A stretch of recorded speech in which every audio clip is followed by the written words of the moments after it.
Cerita mistis dari bekas pabrik gula dan tekstil di Sidoarjo. Ada bangunan angker di Sidoarjo. Konon, bangunan itu merupakan bekas pabrik gula di masa penjajahan Belanda. Sejumlah warga bahkan sering melihat beberapa orang hingga noni Belanda di sana.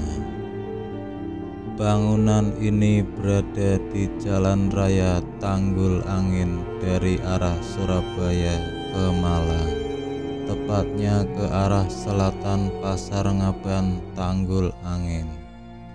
Dikisahkan jika bangunan tersebut merupakan bekas pabrik gula di masa penjajahan Belanda. Setelah Indonesia merdeka, bangunan ini dijadikan tempat pabrik benang dan tekstil. Namun di tahun 1999 ada krisis moneter yang membuat pabrik tersebut tidak lagi beroperasi. Akhirnya, bekas pabrik tekstil itu dibiarkan begitu saja dan tidak terawat, sehingga memberikan kesan angker dan mistis karena kondisi bangunan tersebut terlihat kumuh. Warga desa Kalitenggah, Tanggul Angin, Samsul, mengaku bekas pabrik tekstil ini sudah lama tak terjamah manusia. Dari depan, bangunan ini terlihat angker karena tak terawat. Samsul menyebut dirinya sering mendengar cerita warga lain yang melihat hantu di sana. Hantu-hantu yang mirip orang noni Belanda ini nampak duduk dan ngobrol di depan bangunan tersebut.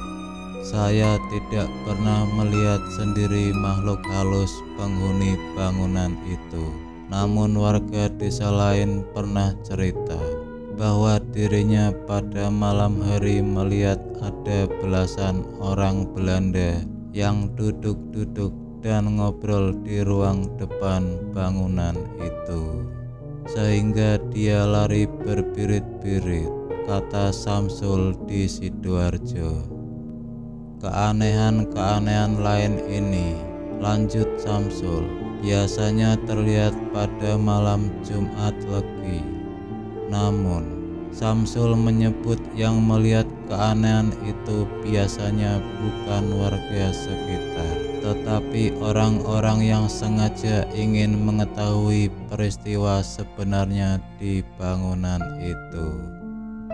Bahkan Samsul mengatakan ada sejumlah keanehan yang dirasakan orang-orang tersebut, seperti melihat seekor ular yang sangat besar. Dikisahkan Samsul, sebelum lumpur Lapindo Sidoarjo menyembur, ada warga Kalitengah yang berjualan minuman. Namun saat tiba waktunya maghrib, tidak tutup. Akhirnya, penjual tersebut kesurupan makhluk halus. Setelah kesurupan, penjual minuman itu berbicara dengan bahasa Belanda, sehingga membuat paranormal yang mengobati kesulitan. Rata-rata yang melihat makhluk halus di bangunan itu pengguna jalan yang istirahat, karena depan bangunan yang rindang sehingga nyaman untuk istirahat, tambah Samsul. Meski begitu, makhluk halus yang sering menampakkan diri tidak pernah mengganggu orang, hanya penampakan diri saja. Samsul mengisahkan pernah terjadi saat malam hari, ada seseorang yang bertanya, apakah di bangunan itu ada pesta perayaan pernikahan atau ulang tahun. Hal ini karena di bangunan tersebut nampak ramai. Setelah saya tanyakan di bangunan yang mana, Kemudian orang tersebut sangat kaget. Ternyata di bangunan itu sepi, tidak ada siapapun. Bahkan kondisinya juga gelap, ungkap Samsul.